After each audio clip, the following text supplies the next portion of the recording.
Il était une fois. C'est incroyable. Raconte. Encore une histoire. Et après, écoute. La légende d'Hercule et Pyrène. Dans les temps anciens, Hercule venait d'achever le 10e de ses 12 travaux.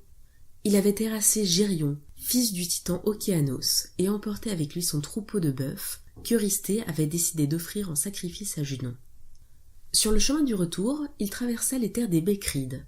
Bébrix, le roi de cette contrée située au sud de la Gaule en Ibérie, convia Hercule à faire une halte dans sa forteresse royale, construite dans une immense grotte appelée grotte des Lombrives. Il y fut accueilli en héros, et un grand banquet fut organisé en son honneur. Le soir venu, Bébrix s'installa à la table d'honneur. À sa gauche s'assit Pyrène, sa fille. L'aura de la jeune fille illumina immédiatement l'assemblée. En jeune fille de grande qualité, celle-ci était courtisée par tous les rois et seigneurs des environs, mais aucun ne trouvait grâce à ses yeux. Le romantisme de son jeune âge lui faisait espérer un homme bien fait, tendre et attentionné. Au moment où Hercule entra dans la salle du banquet, Pyrène eut le souffle coupé. Elle l'observa longuement d'un regard brûlant, puis ils furent présentés, et parlèrent de façon animée une grande partie de la soirée. Quand vint le moment de se séparer, ils ne purent résister à l'envie de se revoir. Ils se retrouvèrent donc à la faveur de la nuit. Ils se virent à nouveau le lendemain dans les collines proches de la grotte, puis le surlendemain dans la plaine où Pyrène gardait ses moutons, et encore le jour suivant dans la forêt où Hercule prétendait chasser tout le jour. Leur liaison secrète se prolongea durant des jours et des semaines. Les amoureux se voyaient déjà vivre en berger, elle filant la laine et lui protégeant le troupeau des ours et des loups vivant dans la région. Un jour qu'Hercule attendait le rendez-vous avec sa bien-aimée, il entendit dans le ciel l'appel des oies sauvages qui s'envolaient vers l'est et retournaient vers son pays. Ce présage le rappela à ses obligations. Il prit donc congé du roi et reprit la route, en promettant son retour prochain. Pyrène survint peu après, heureuse de retrouver son amour pour lui apprendre une grande nouvelle. Elle était enceinte.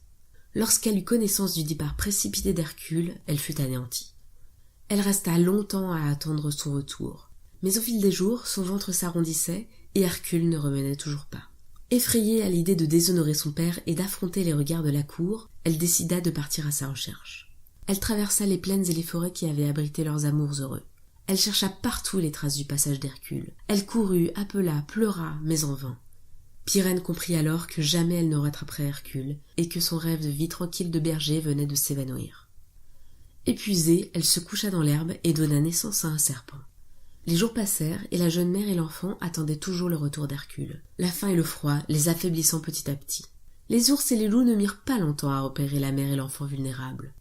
Attaquée de toutes parts par les bêtes féroces, Pyrène jeta un dernier cri de douleur. Hercule, à la recherche du jardin des Hespérides dans son 11e travaux, entendit ce cri. Il comprit immédiatement que quelque chose de terrible était arrivé. Il revint en toute hâte au royaume des Bécrides, où Bébrix lui apprit la disparition de sa fille. Désespéré, il se mit à sa recherche, mais n'arriva auprès de Pyrène que pour recueillir son dernier souffle. Fou de douleur, il souhaita bâtir un tombeau à la hauteur de son amour.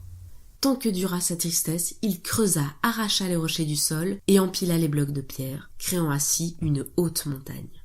Afin de rendre un dernier hommage à Pyrène, une grande cérémonie fut célébrée dans la grandiose grotte de Lombrives, en présence des plus hautes dignités du royaume des Bécrides. Hercule prononça ces mots d'adieu. Afin que ton nom, ma chère Pyrène, soit conservé à jamais par les hommes qui peupleront ces terres, ces montagnes dans lesquelles tu dors pour l'éternité s'appelleront désormais les Pyrénées.